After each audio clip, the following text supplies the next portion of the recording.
Morning, guys. One of the best things about moving to a new city, and I'm here with Felix, by the way. We've just come to the new daycare and I've got his cool little backpack on.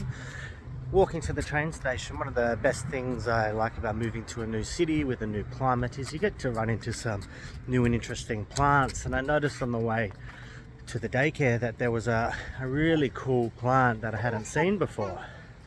And we're coming up to it again now, so I'll flip the camera around. We'll have a bit of a talk about what it is, and then later on today, once we get home, I'll film it, have a taste of it, and we'll see how it goes. And this is the plant here. Now this plant here is one that I haven't actually seen before. You see it's got these kind of really thick leaves on and these orangey coloured fruits once they start to become ripe. Yeah, you get one. You hold this one for Daddy. Try to get one that's ripe from this tree here. I don't know how easy they're meant to come off. Here's one. You hold that one. Now this is a fruit. It's a subtropical or tropical fruit by the name of velvet apple. It's also called Mabolo, Mabolo, and it's in the Persimmon family. It's in the Diospyros family, which is persimmons and Black Sapote, and you can kind of see, having a look at the top, it is very kind of reminiscent of a persimmon, except it has this kind of fuzzy textured outside onto it, so it's almost it's fuzzier than a peach is what that fur is like. Now they're meant to have a variety of different flavors that people talk about. They can be astringent when they're unripe. I've never actually seen one of these before. I did a quick research of this while Felix was at his daycare to see exactly what it might be, and they are edible.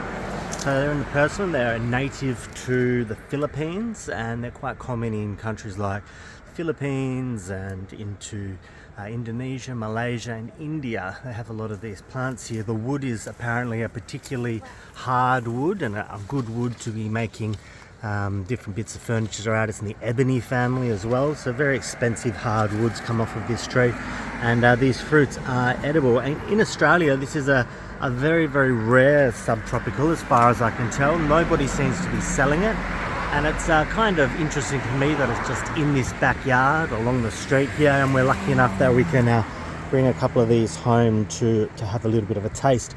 So I'll bring them home. We'll give it a test for ripeness. I believe they do ripen off the tree. Yeah, we'll bring those ones home. Mommy's gonna be happy. Mummy's going to be happy. I don't know if she'll be happy us bringing random fruit home, but we're going to do it anyway. And so we'll chuck some in the fridge at home. We'll see if they're ripe, and once they are ripe, we'll give it a shot. We'll give it a taste. I'll bring a couple of, I believe this one attached to the branch maybe, just to give it that really good shot of ripening up and giving it its best taste as a new variety of fruit. And yeah, we'll give it a go. So the Mabolo, the velvet apple.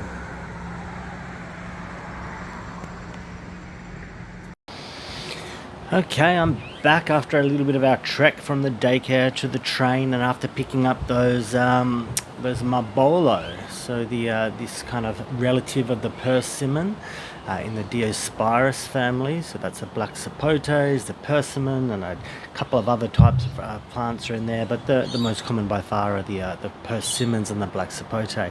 Now I picked a few of these, and I really want them to do them a bit of justice, and now that I've got them back home, I've noticed a couple of things. Now, number one, you can see that there's a little bit of green still on this particular fruit here, and as they ripen they actually go a deeper orange color, and some people even say even a red color. So this is the one that was on the ground that I picked up there, a little bit more shriveled.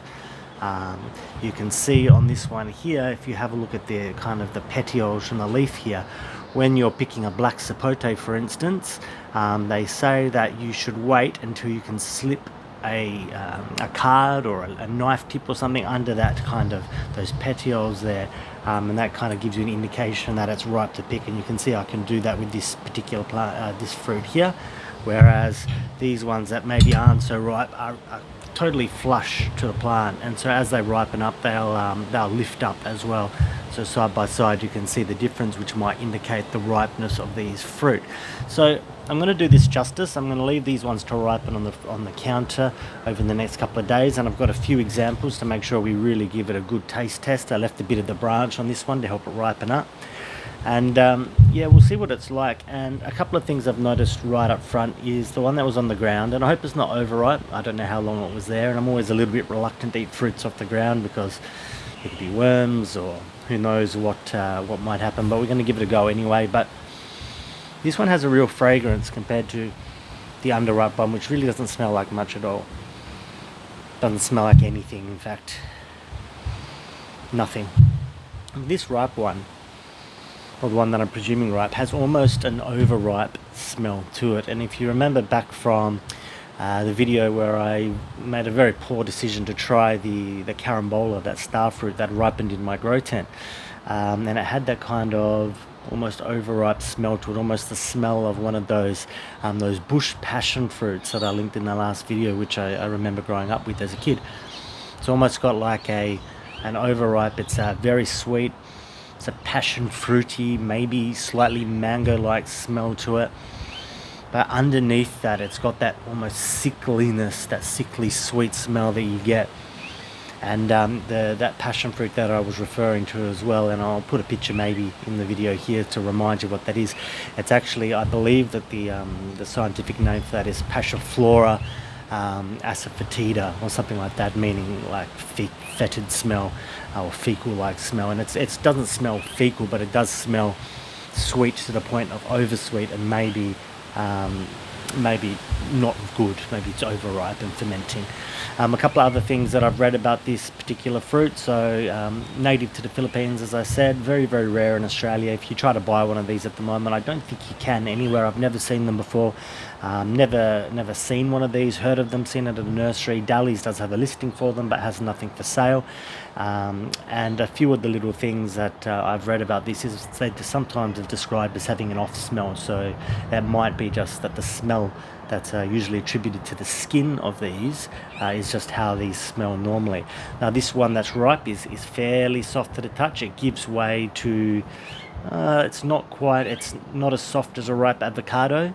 It's probably as soft as maybe a bruised apple, like that one that's not really, really soft, but you know, when you bruise an apple, you'll get that kind of softness to it, whereas these underripe ones are rock hard. So with the Black Sapotes and with the Persimmons, anything that's rock hard in this family is usually really astringent. So I'm not even going to cut these open. I'm not going to waste my time. I'll give these time on the bench. If this one is overripe, we'll at least have these other ones to kind of fall back onto. And I've noticed on this fruit, it does have what looks like a few little bug marks, bug bites on it. So it is possible that this fruit has been infected by something, and it may not be a good example of this. But the descriptions of the flavour of this, they seem to vary. If it tastes like what it smells like, it's going to be a sweet, maybe passion fruity like smell to it. And one of the final things that I'll talk about is in carrying these, I have noticed that along the kind of the softer parts of my arms, it's a little bit of an irritant to the fur on this. So if you do come across any of these, and you'll notice that there is that kind of furry texture to the outside, even furrier than a peach. It can be irritating, I believe, and it hasn't irritated my hands, but it has irritated kind of the softer skin on the inside of my arms here. So maybe just be a little bit wary, especially if you are sensitive things. And I'm not particularly sensitive to plants or irritants like that. So if you are sensitive, just be a bit careful. And so let's flick the camera down now, and we'll have a bit of a closer look what these look like inside, maybe. If that works. Oops, camera's totally coming off. Let's turn the camera around and I'll be right back. Alright, we flipped that camera around. Now let's have a bit of a look at this fruit, and we'll see how it actually goes. Let's start by maybe cutting it straight through. Now it does have the alternative name Velvet Apple.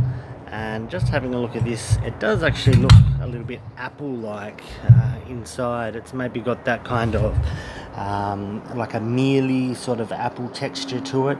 Maybe the same, it's a bit spongy, the same texture as it's a bit more juicy than an apple. It's a bit of an odd texture actually. It's a bit foam-like.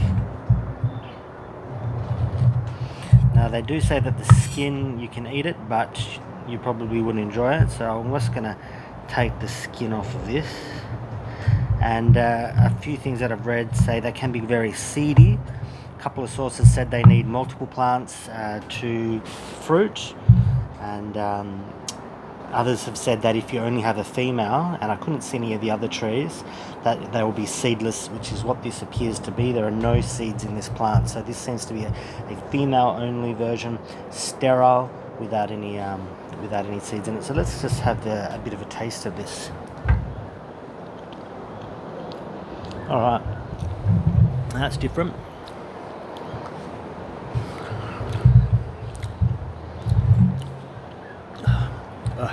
Okay, firstly, it does have still got a little bit of astringency in there. So even though this one appeared very ripe, there's a little bit of an astringent taste to that. So it's almost like it needed to go maybe a couple more days on the tree before falling off. At first, the flavour wasn't bad. The astringency is getting to me a little bit, but we'll give it another go. It's a very odd flavour to describe. The texture as well is very odd. It's a creamy sort of texture. It's not particularly juicy. It's very hard to describe the texture of this. It's kind of like a hard, unripe banana, maybe. Oops. So it crumbles in your fingers like that. It's got that texture of a banana, but when a banana is not quite ripe. So it's not soft like a banana, but it has that kind of weird, smushy texture to it.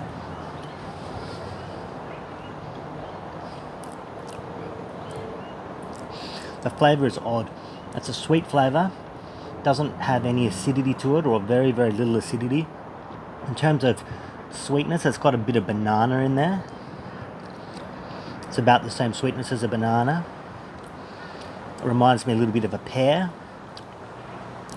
It's really got that kind of slimy, banana-like texture to it. I think banana, like a slightly unripe banana, is really what this texture is close to. You can see it gets that sliminess, similar to what you'd get from a banana.